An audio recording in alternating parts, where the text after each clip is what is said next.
Central university south Bihar के इस convocation में मंच पे विराजमान बिहार के राज्यपाल श्री राजेंद्र विश्वनाथ आर्लेकर जी, कुलपति professor Kameshwar Nath Singh ji, faculty members and staff, guardians and dear students, देवियों और स्वजनों, सभी को मेरा नमस्कार। आज उपाधियां प्राप्त करने वाले दक्षिण बिहार केंद्रीय विश्वविद्यालय के सभी विद्यार्थियों को मैं बहुत बहुत बधाई देती हूँ। उत्कृष्ट प्रदर्शन के लिए पदक प्राप्त करने वाले विद्यार्थियों की मैं विशेष सराहना करती हूँ। मुझे ये बताया गया है कि विद्यार्थियों को दिए जाने वाले पदकों की कुल संख्या 103 है। इन पदकों में 66 पदक हमारी बेटियों के लिए हासिल किए गए। मैं पदक विजेता छात्राओं को विशेष बधाई देती हूँ। आज जिन 25 विद्यार्थी ने यहाँ स्टेज पे गोल्ड मेडल लेने के लिए आए, उनमें से भी उन 25 में से भी 18 छात्राएं थे और 7 छात्र। प्राय सभी उच्च शिक्षण संस्थानों में छात्रों द्वारा श्रेष्ठ प्रदर्शन किया जा रहा है। ये एक बहुत ही सुखद बदलाव है। ये एक बेहतर समाज के निर्माण की दिशा में भारत की प्रगति का व्यापक भी है। मैं समझती हूँ कि इस विश्वविद्यालय में छात्रावासों के नाम गर्गी और मैत्री जैसी महान ऐतिहासिक विभूतियों के नाम पर रखने के मूल में छात्राओं की प्रतिभा को प्रोत्साहित और सम्मानित करने की सोच निहित है। मैं महिला सशक्तिकरण में सहायक ऐसी प्रगतिशील विचारधारा की सराहना करती हूँ। देवियों और स्वजनों, सभी देशवासी इस बात पर गर्व का अनुभव करते हैं कि हमारे देश में बिहार की इस धरती पर ही विश्व की पहली लोकतांत्रिक व्यवस्थाएं फली फूली थी। संविधान सभा में अपने समापन भाषण के दौरान बाबा साहेब डॉक्टर B.R. आम्बेडकर ने कहा था कि संसदीय प्रणाली के अनेक नियमों को भारत के प्राचीन गणराज्यों और बौद्ध संघों की कार्यप्रणालियों में देखा जा रहा है।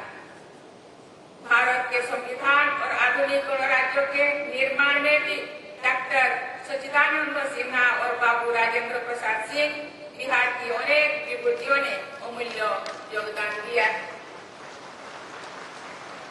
प्राचीन काल से ही बिहार की ये धरती प्रतिभाओं को विकसित करने के लिए प्रसिद्ध रही है। बिहार की धरती पर ही चाणक्य और आर्यभट्ट जैसे प्रकांड विद्वानों ने समाज और राज्यों की व्यवस्था से लेकर गणित और विज्ञान के क्षेत्र में ऐसे क्रांतिकारी योगदान दिए जिनसे पूरी मानवता के विकास में सहायता प्राप्त हुई।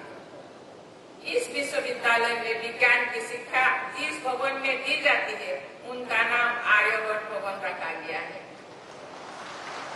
तथा सामाजिक विज्ञान के शिक्षण हेतु निर्मित भवनों का नाम चाणक्य भवन रखा गया है। इस नामकरण की वास्तविक सार्थकता यहाँ के आचार्यों और विद्यार्थियों द्वारा विश्वस्तरीय शिक्षण और शोध के लिए प्रयास करने में भी दिखाई देगी। आज देश विदेश में बिहार के प्रतिभाशाली लोग चौथी औद्योगिक क्रांति में अपना योगदान दे रहे हैं। बिहार के उद्यमी लोगों ने विश्व स्तर पर अपनी पहचान बनाई है। प्रगति के ऐसे वैश्विक मानदंडों को स्थानीय स्तर पर भी स्थापित करना आप सबका लक्ष्य होना चाहिए। दक्षिण बिहार केंद्रीय विश्वविद्यालय के विद्यार्थियों को भी इस परिवर्तनकारी दौर में अपनी सक्रिय भूमिका निभानी चाहिए। मुझे ये जानकर प्रसन्नता हो रही है कि इस विश्वविद्यालय में बड़े पैमाने पर टेक्नोलॉजी और इनोवेशन को बढ़ावा देने के लिए प्रयास किए जा रहे हैं।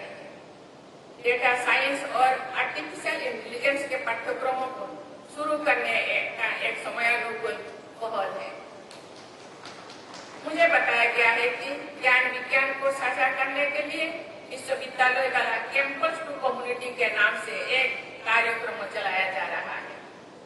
इस कार्यक्रम से किस प्रकार लोगों को जोड़ा जा रहा है, उसके बारे में विस्तृत जानकारी मिलने पर मुझे प्रसन्नता होगी।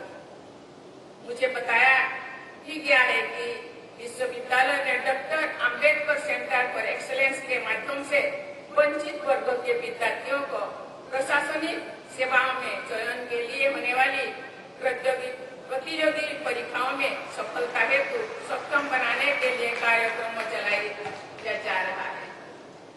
ये सामाजिक परिवर्तन और समावेशी विकास की दिशा में एक सार्थक कदम सिद्ध हो सकता है। मैं आशा करती हूँ कि इस कार्यक्रम की सफलता ठोस परिमाणों के माध्यम से साबित हो। प्यारे विद्यार्थियों, गया के महत्व के बारे में सभी जानते हैं। आज से लगभग 2600 वर्ष पहले मगध नरेश बिंबिसार के शासनकाल के दौरान गया में ही बोध वृक्ष के नीचे सिद्धार्थ गौतम को बुद्धत्व प्राप्त हुआ। कालांतर में बुद्ध गया पूरी विश्व के श्रद्धालुओं के लिए सबसे महत्वपूर्ण केंद्र बन गया है। शताब्दियों पहले गया में निर्मित बौद्ध स्थापत्य एवं कलाकृतियां विशेषज्ञों और श्रद्धालुओं के लिए आकर्षण का केंद्र बनी हुई है। इस ऐतिहासिक तथ्य का लिखित उल्लेख मिलता है कि समुद्रगुप्त के शासनकाल में श्रीलंका से श्रद्धालुओं को एक दल बुद्ध गया के पवित्र परिसर में भिक्षु भवन की स्थापना करने के लिए आया था। प्राचीन काल से ही बिहार में नालंदा, विक्रमशिला और अनंतपुर नामक शिक्षा और संस्कृति के महत्वपूर्ण केंद्र विद्यमान थे। गया के पड़ोस में नालंदा में स्थित बौद्ध स्तूप तथा उसका परिसर प्राचीन भारत के सांस्कृतिक उत्कर्ष के साक्षी है। आज से लगभग 2600 वर्ष पहले के उल्लेख मिलते हैं कि आचार्य शीलभद्र के नेतृत्व में नालंदा महाविहार एक विश्व स्तरीय शिक्षण केंद्र के रूप में सम्मानित था। अनेक देशों से लोग नालंदा में शिक्षा प्राप्त करने के लिए आते थे। 8वीं सदी में नालंदा महाविहार के पद्म संभव नामक बौद्धिक विद्वान ने भगवान बुद्ध की शिक्षाओं को तिब्बत और चीन में प्रसारित किया। नालंदा महाविहार में ज्ञान की विपुल राशि वहाँ के पुस्तकालय में संरक्षित थी। राष्ट्रीय शिक्षा नीति 2020 में भारतीय ज्ञान परंपराओं से जुड़ने के सुझाव के पीछे अत्यंत समृद्ध भारतीय ज्ञान परंपरा का आधुनिक संदर्भों में पुनर्निर्माण करने का लक्ष्य भी निहित है। प्यारे विद्यार्थियों, विश्व के अनेक देशों में टैलेंट शॉर्टेज की समस्या महसूस की जा रही है। भारत के प्रतिभाशाली तथा परिश्रमी युवा विश्व की अनेक अर्थव्यवस्थाओं को तथा उन देशों में ज्ञान विज्ञान की प्रगति को अमूल्य योगदान दे रहे हैं। आज भारत विश्व की 5वीं सबसे बड़ी तथा सबसे तेज गति से आगे बढ़ने वाली मेजर इकोनॉमी है। शीघ्र ही विश्व की 3री सबसे बड़ी अर्थव्यवस्था बनने का हमारा राष्ट्रीय लक्ष्य है। इस लक्ष्य को प्राप्त करने में हमारी युवा पीढ़ी का महत्वपूर्ण योगदान होगा। आज जैसे युवा विद्यार्थी अपनी क्षमताओं का समुचित उपयोग करके डेमोग्राफिक डिविडेंड से देश को लाभान्वित कर सकते हैं। जलवायु परिवर्तन के संकट तथा पर्यावरण संरक्षण की अनिवार्यता से आप सभी भली-भांति अवगत है। आप सभी को व्यक्तिगत एवं सामूहिक स्तर पर ऐसी जीवन शैली अपनानी है तथा ऐसी कार्य करने हैं जिनसे प्राकृतिक संपदा का कम से कम उपयोग तथा अधिक से अधिक संरक्षण एवं संवर्धन हो सके।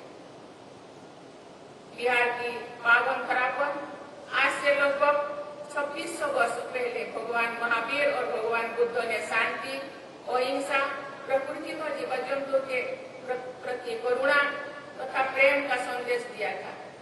महात्मा गांधी ने उनके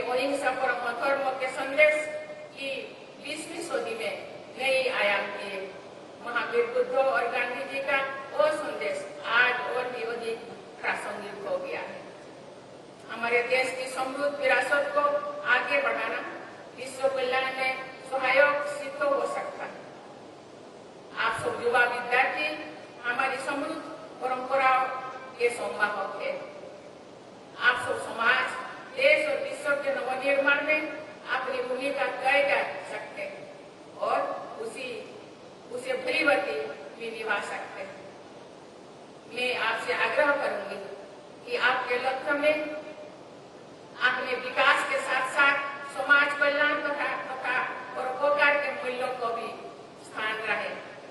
मैं आपको आश्वस्त करती हूँ कि समाज सेवा एवं पौरहित के लिए कार्य करने में निजी प्रगति का मार्ग भी प्रशस्त होता। ऐसे समग्र लक्ष्य को प्राप्त करने के प्रयासों में भी आपकी उच्च शिक्षा की सार्थकता सिद्ध होगी तथा आपकी सफलता के द्वार खुल जाएगा। मैं एक बार फिर आज उपाधियां और पदक प्राप्त करने वाले आप सभी विद्यार्थियों को बधाई देती हूँ। मैं आशा करती हूँ कि आप सब कर्मयोगी की तरह अग्रसर होते हुए अपने परिवार, समाज